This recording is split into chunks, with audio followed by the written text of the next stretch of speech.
Like most of my generation, I was brought up on the saying, "Satan finds some mischief still for idle hands to do." Being a highly virtuous child, I believed all that I was told and acquired a conscience which has kept me working hard down to the present moment. But although my conscience has controlled my actions, my opinions have undergone a revolution.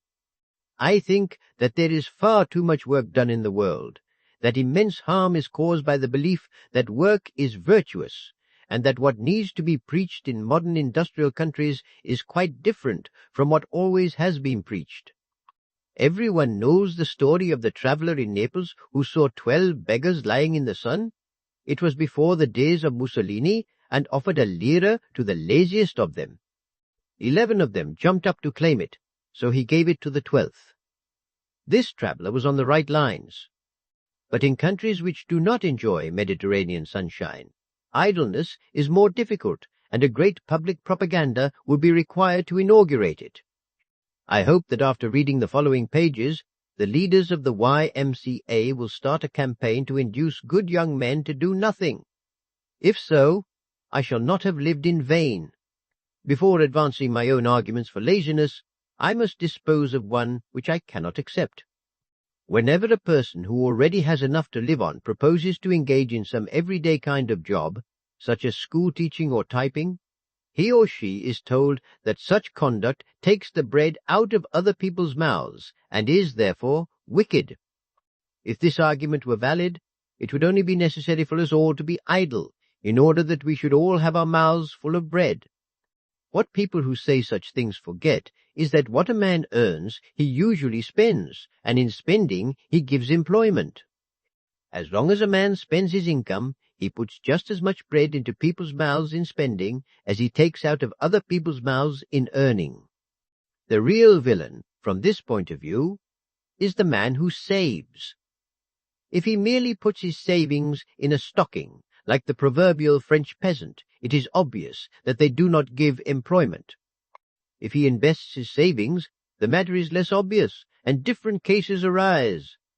One of the commonest things to do with savings is to lend them to some government.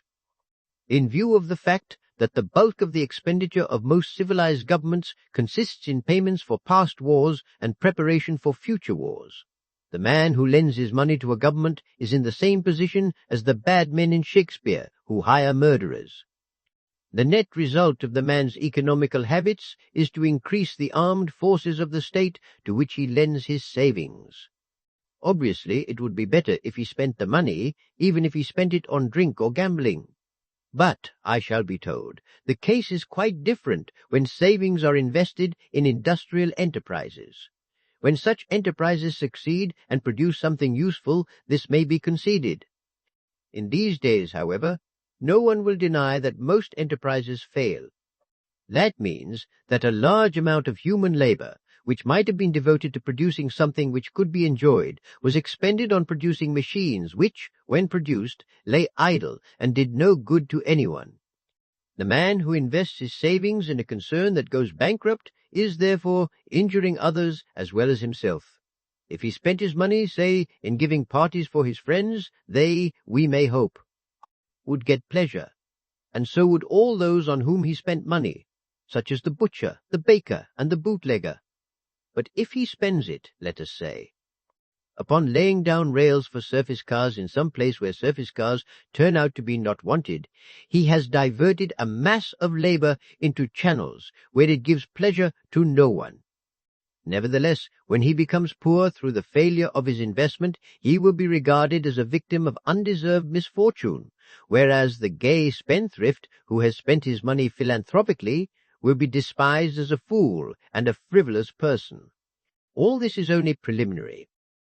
I want to say, in all seriousness, that a great deal of harm is being done in the modern world by the belief in the virtuousness of work, and that the road to happiness and prosperity lies in an organized diminution of work.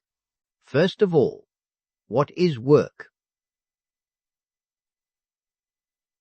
Work is of two kinds. First, altering the position of matter at or near the earth's surface relatively to other such matter. Second, telling other people to do so. The first kind is unpleasant and ill-paid. The second is pleasant and highly paid. The second kind is capable of indefinite extension. There are not only those who give orders, but those who give advice as to what orders should be given. Usually, two opposite kinds of advice are given simultaneously by two different bodies of men. This is called politics. The skill required for this kind of work is not knowledge of the subjects as to which advice is given, but knowledge of the art of persuasive speaking and writing, i.e., of advertising. Throughout Europe, though not in America, there is a third class of men more respected than either of the classes of workers. These are men who, through ownership of land, are able to make others pay for the privilege of being allowed to exist and to work. These landowners are idle, and I might, therefore, be expected to praise them.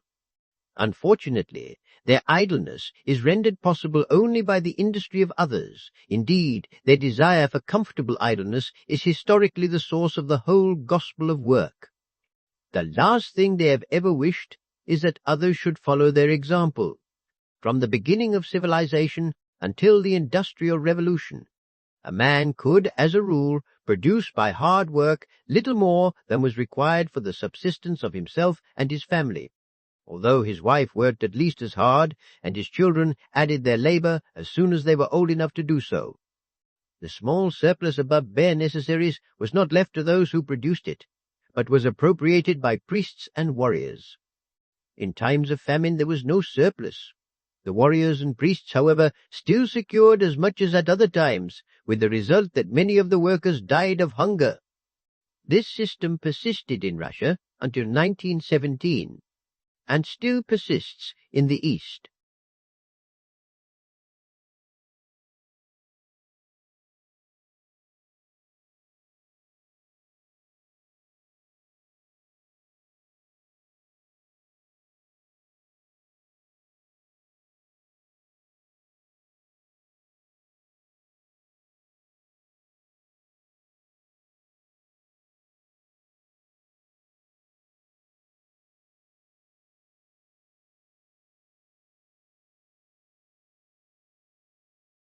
In America, the system came to an end with the Revolution, except in the South, where it persisted until the Civil War. A system which lasted so long and ended so recently has naturally left a profound impression upon men's thoughts and opinions. Much that we take for granted about the desirability of work is derived from this system, and, being pre-industrial, is not adapted to the modern world. Modern technique has made it possible for leisure, within limits, to be not the prerogative of small privileged classes, but a right evenly distributed throughout the community. The morality of work is the morality of slaves, and the modern world has no need of slavery. It is obvious that, in primitive communities, peasants, left to themselves, would not have parted with the slender surplus upon which the warriors and priests subsisted, but would have either produced less or consumed more. At first, sheer force compelled them to produce and part with the surplus. Gradually, however, it was found possible to induce many of them to accept an ethic according to which it was their duty to work hard, although part of their work went to support others in idleness. By this means the amount of compulsion required was lessened, and the expenses were diminished. To this day, 99% of British wage earners would be genuinely shocked if it were proposed that the king should not have a larger income than a working man. The conception of duty, speaking historically, has been a means used by the holders of power to induce others to live for the interests of their masters rather than their own. Of course, the holders of power conceal this fact from themselves by managing to believe that their interests are identical with the larger interests of humanity. Sometimes this is true. Athenian slave owners, for instance, employ part of their leisure in making a permanent contribution to civilization which would have been impossible under a just economic system. Leisure is essential to civilization, and in former times leisure for the few was rendered possible only by the labors of the many. But their labors were valuable, not because work is good, but because leisure is good. and with modern technique it would be possible to distribute leisure justly without injury to civilization. Modern technique has made it possible to diminish enormously the amount of labor necessary to produce the necessaries of life for everyone. This was made obvious during the war. At that time, all the men in the armed forces, all the men and women engaged in the production of munitions, all the men and women engaged in spying, war propaganda, or government offices connected with the war were withdrawn from productive occupations. In spite of this, the general level of physical well-being among wage earners on the side of the Allies was higher than before or since. The significance of this fact was concealed by finance. Borrowing made it appear as if the future was nourishing the present. But that, of course, would have been impossible. A man cannot eat a loaf of bread that does not yet exist. The war showed conclusively that by the scientific organization of production it is possible to keep modern populations in fair comfort on a small part of the working capacity of the modern world. If, at the end of the war, the scientific organization, which had been created in order to liberate men for fighting and munition work, had been preserved, and the hours of work had been cut down to 4, all would have been well. Instead of that, the old chaos was restored. Those whose work was demanded were made to work long hours, and the rest were left to starve as unemployed. Why? Because work is a duty, and a man should not receive wages in proportion to what he has produced, but in proportion to his virtue as exemplified by his industry. This is the morality of the slave state, applied in circumstances totally unlike those in which it arose. No wonder the result has been disastrous.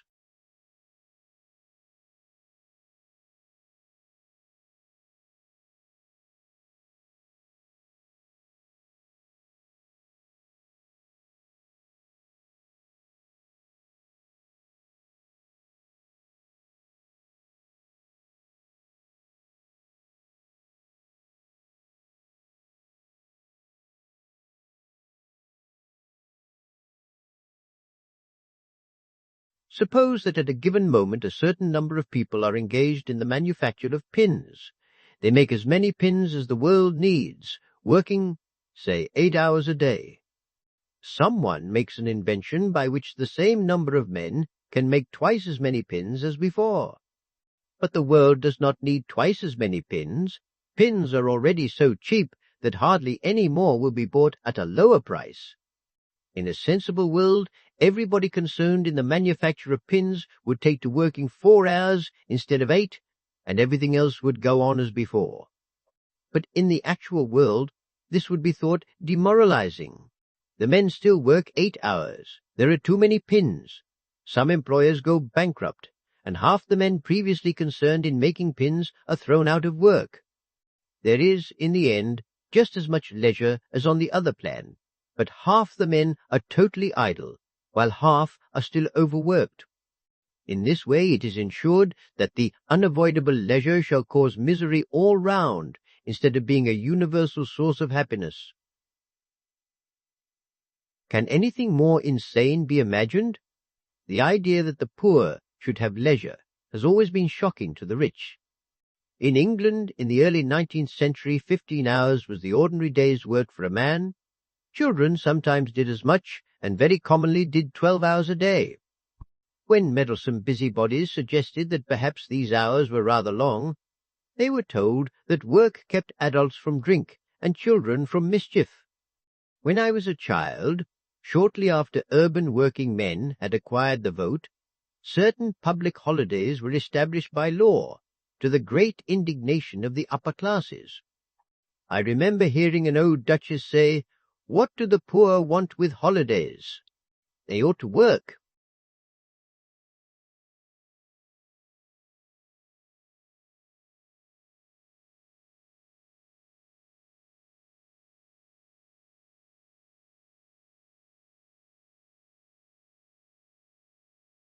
They ought to work.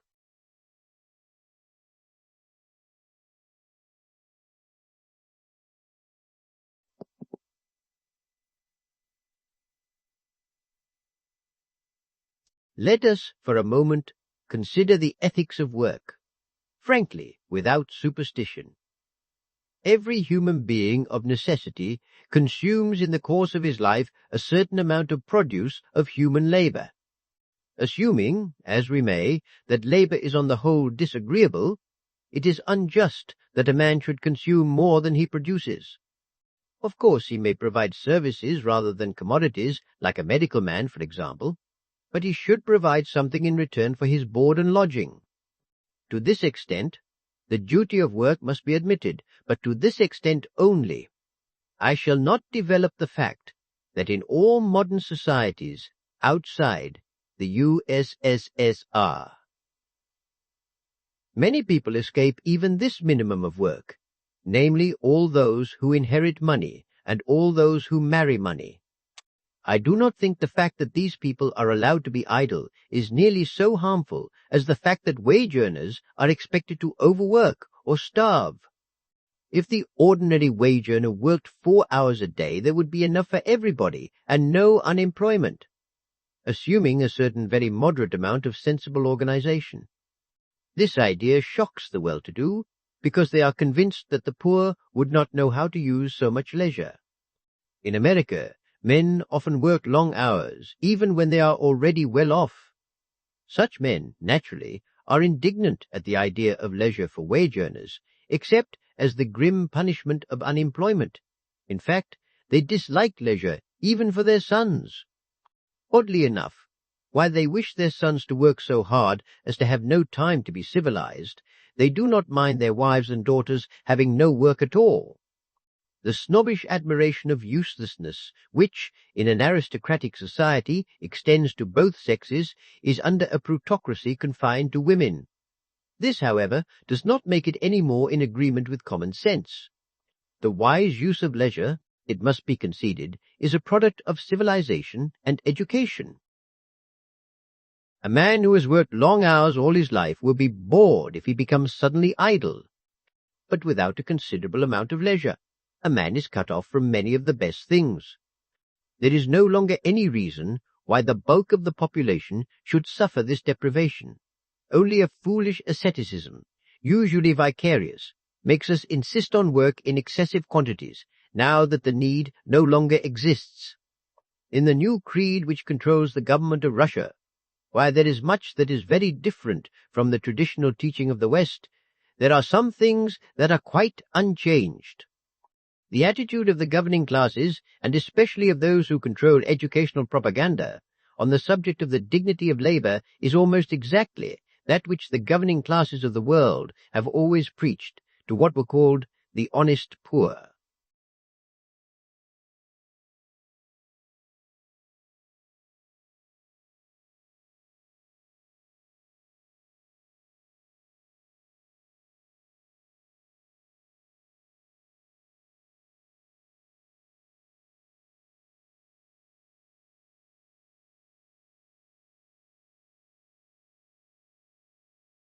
The victory of the proletariat in Russia has some points in common with the victory of the feminists in some other countries. For ages, men had conceded the superior saintliness of women, and had consoled women for their inferiority by maintaining that saintliness is more desirable than power. At last the feminists decided that they would have both, since the pioneers among them believed all that the men had told them about the desirability of virtue, but not what they had told them about the worthlessness of political power. A similar thing has happened in Russia as regards manual work. For ages, the rich and their sycophants have written in praise of honest toil, have praised the simple life, have professed a religion which teaches that the poor are much more likely to go to heaven than the rich, and in general have tried to make manual workers believe that there is some special nobility about altering the position of matter in space, just as men tried to make women believe that they derive some special nobility from their sexual enslavement. In Russia, all this teaching about the excellence of manual work has been taken seriously, with the result that the manual worker is more honored than anyone else. What are, in essence, revivalist appeals are made to secure shock workers for special tasks. Manual work is the ideal which is held before the young, and is the basis of all ethical teaching. For the present, this is all to the good. A large country full of natural resources awaits development and has to be developed with very little use of credit. In these circumstances, hard work is necessary and is likely to bring a great reward. But what will happen when the point has been reached where everybody could be comfortable without working long hours? In the West, we have various ways of dealing with this problem. We have no attempt at economic justice, so that a large proportion of the total produce goes to a small minority of the population, many of whom do no work at all. Owing to the absence of any central control over production, we produce hosts of things that are not wanted. We keep a large percentage of the working population idle because we can dispense with their labor by making others overwork. When all these methods prove inadequate, we have a war. We cause a number of people to manufacture high explosives and a number of others to explode them, as if we were children who had just discovered fireworks. By a combination of all these devices, we manage, though with difficulty, to keep alive the notion that a great deal of manual work must be the lot of the average man. In Russia, owing to economic justice and central control over production, the problem will have to be differently solved. The rational solution would be, as soon as the necessaries and elementary comforts can be provided for all, to reduce the hours of labor gradually, allowing a popular vote to decide, at each stage, whether more leisure or more goods were to be preferred. But, having taught the supreme virtue of hard work, it is difficult to see how the authorities can aim at a paradise in which there will be much leisure and little work.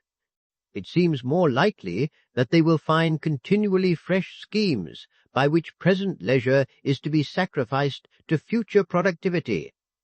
I read recently of an ingenious scheme put forward by Russian engineers for making the White Sea and the northern coasts of Siberia warm by putting a dam across the Kara Straits.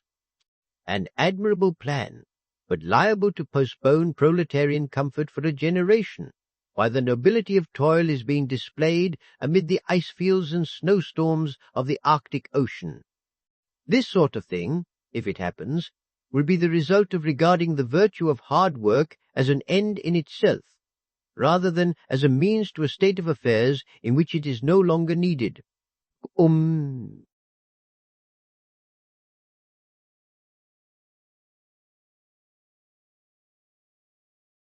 The fact is that moving matter about, while a certain amount of it is necessary to our existence, is emphatically not one of the ends of human life.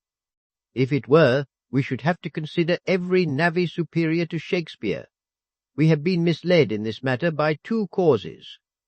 One is the necessity of keeping the poor contented, which has led the rich for thousands of years to preach the dignity of labor, while taking care themselves to remain undignified in this respect. The other is the new pleasure in mechanism, which makes us delight in the astonishingly clever changes that we can produce on the earth's surface. Neither of these motives makes any great appeal to the actual worker. If you ask him what he thinks the best part of his life, he is not likely to say, "I enjoy manual work because it makes me feel that I am fulfilling man's noblest task, and because I like to think how much man can transform his planet. It is true that my body demands periods of rest which I have to fill in as best I may. But I am never so happy as when the morning comes, and I can return to the toil from which my contentment springs." I have never heard working men say this sort of thing. They consider work, as it should be considered, as a necessary means to a livelihood, and it is from their leisure hours that they derive whatever happiness they may enjoy. It will be said that while a little leisure is pleasant, men would not know how to fill their days if they had only 4 hours' work out of the 24. Insofar as this is true, in the modern world, it is a condemnation of our civilization. It would not have been true at any earlier period. There was formerly a capacity for light-heartedness and play, which has been to some extent inhibited by the cult of efficiency. The modern man thinks that everything ought to be done for the sake of something else, and never for its own sake. Serious-minded persons, for example, are continually condemning the habit of going to the cinema and telling us that it leads the young into crime. But all the work that goes to producing a cinema is respectable, because it is work, and because it brings a money profit. The notion that the desirable activities are those that bring a profit has made everything topsy-turvy. The butcher who provides you with meat and the baker who provides you with bread are praiseworthy because they are making money. But when you enjoy the food they have provided, you are merely frivolous unless you eat only to get strength for your work. Broadly speaking, it is held that getting money is good and spending money is bad. Seeing that they are two sides of one transaction, this is absurd. One might as well maintain that keys are good, but keyholes are bad. The individual, in our society, works for profit, but the social purpose of his work lies in the consumption of what he produces. It is this divorce between the individual and the social purpose of production that makes it so difficult for men to think clearly in a world in which profit-making is the incentive to industry. We think too much of production and too little of consumption. One result is that we attach too little importance to enjoyment and simple happiness, and that we do not judge production by the pleasure that it gives to the consumer. When I suggest that working hours should be reduced to 4, I am not meaning to imply that all the remaining time should necessarily be spent in pure frivolity. I mean that 4 hours' work a day should entitle a man to the necessities and elementary comforts of life, and that the rest of his time should be his, to use as he might see fit. It is an essential part of any such social system that education should be carried farther than it usually is at present, and should aim, in part, at providing tastes which would enable a man to use leisure intelligently. I am not thinking mainly of the sort of things that would be considered highbrow.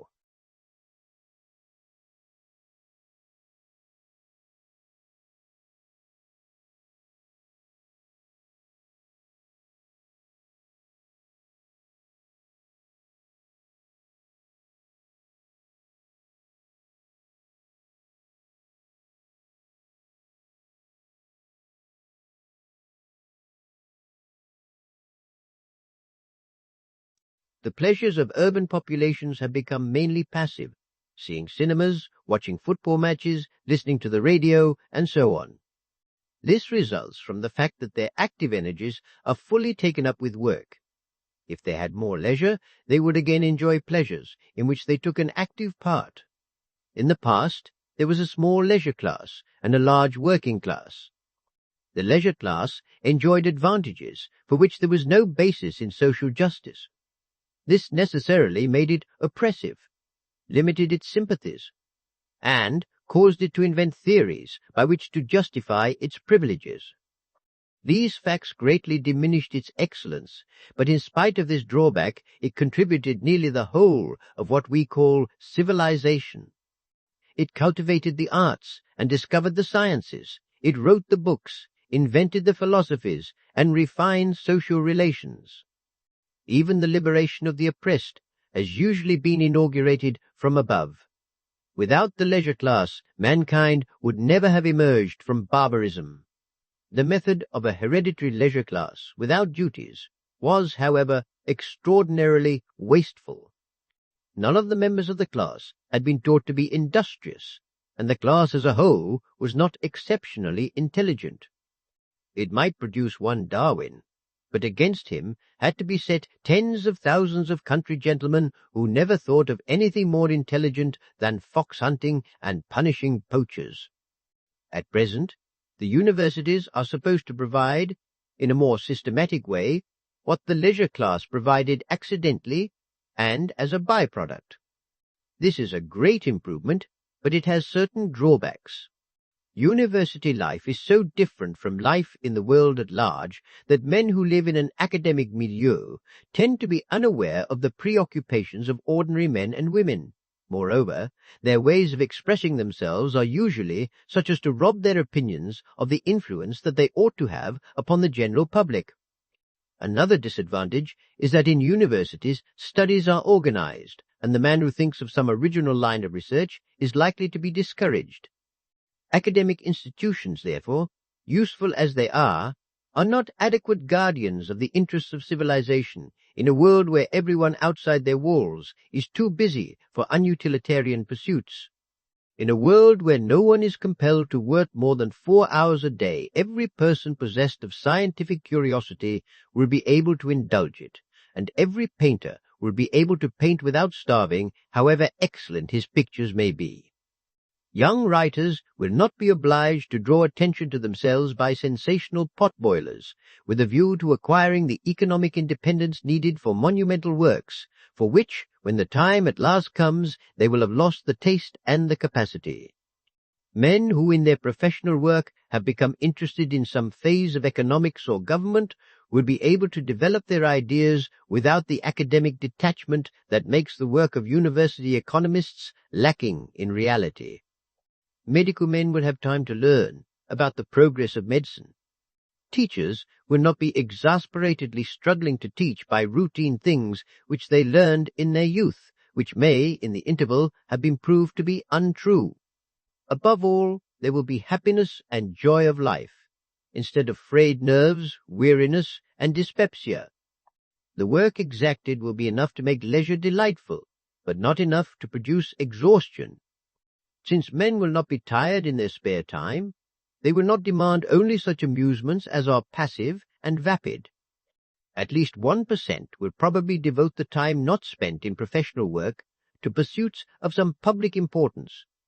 And, since they will not depend upon these pursuits for their livelihood, their originality will be unhampered, and there will be no need to conform to the standards set by elderly pundits. But it is not only in these exceptional cases that the advantages of leisure will appear. Ordinary men and women, having the opportunity of a happy life, will become more kindly and less persecuting and less inclined to view others with suspicion. The taste for war will die out, partly for this reason, and partly because it will involve long and severe work for all. Good nature is, of all moral qualities, the one that the world needs most. And good nature is the result of ease and security, not of a life of arduous struggle. Modern methods of production have given us the possibility of ease and security for all. We have chosen instead to have overwork for some, and starvation for others. Hitherto, we have continued to be as energetic as we were before. There were machines. In this we have been foolish. But there is no reason to go on being foolish forever.